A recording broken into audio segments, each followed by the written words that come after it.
मुफ्ती अब्दुल हई साहब, चाहे हजरत मौलाना इरशाद साहब हो, चाहे हाफिज दीन साहब हो, अब ये शेर हाजिर करता हूँ, जरा सुन करके बताइएगा। मुलाहिजा फरमाने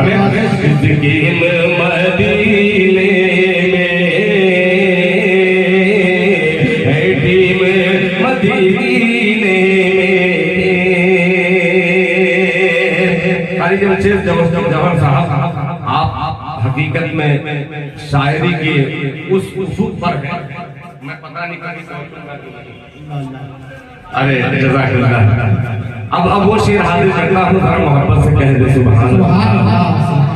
इसके मदीने में मदीने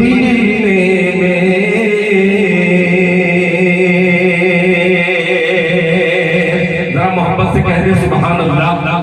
ये बिल्कुल ताजा कलाम है, उसको